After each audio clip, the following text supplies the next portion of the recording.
जी नाज़रीन, तव्हां ॾिसी रहिया आहियो त ही यूसी मराड़ो जा ही मारवाड़ा माण्हू आहिनि जेके चवनि पिया त हालिया बरसातुनि वसण करे असांजा जेके घर आहिनि उहे पाणी हेठि अची विया आहिनि ऐं मथां खां जेके आहिनि उहो कामोरा जेके आहिनि उन्हनि कट हणी करे असांजे घरनि खे जेको आहे ॿोड़ाए छॾियो आहे। ऐं को बि असां वटि चूंडियल नुमाइंदो हिन वक़्त ताईं MP MNA या जेके असांजा चेयरमैन चूंडियल आहिनि उन्हनि मां को बि न आयो आहे।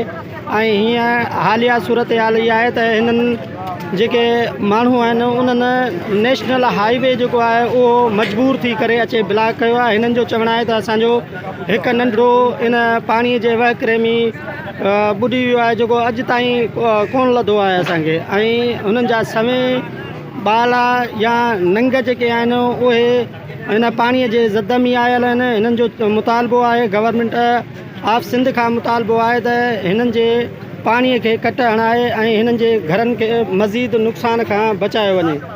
नाज़रीन, हिननि जो इहो बि चवणु आहे त असांजो रोज़मर्रा जो सामान जीअं अन्न आहे या ॿियो जेको बि सामान आहे उहो हिन पाणीअ जे ज़द में आयल आहे ऐं का शइ न आहे बची। ही मजबूर थी करे हिननि नेशनल हाईवे ऐं AC अस्पताल जे AC खां रहिया आहिनि त महिरबानी करे असांजे इलाइक़े जी विज़िट करे ऐं कट हयो वञे त जीअं मज़ीद नुक़सान खां असीं बची सघूं। जी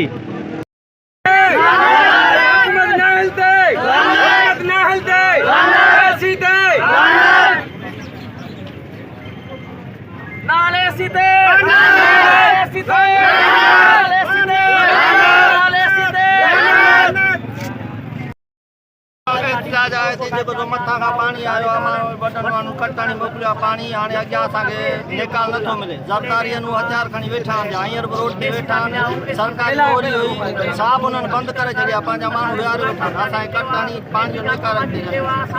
अच्छा, तव्हांजो गवर्नमेंट खां मुतालबो इहो ई आहे? असांजो गवर्नमेंट खां इहो ई मुतालबो आहे त असांखे निकाल खपे। अच्छा, भला हालिया बरसातुनि में को गवर्नमेंट जो नुमाइंदो या चूंडियल MP MNA को तव्हां वटि आयो आहे? न को UC चेयरमैन, न को वडेरा, न को MPA, न को MNA, को बि न आयो आहे।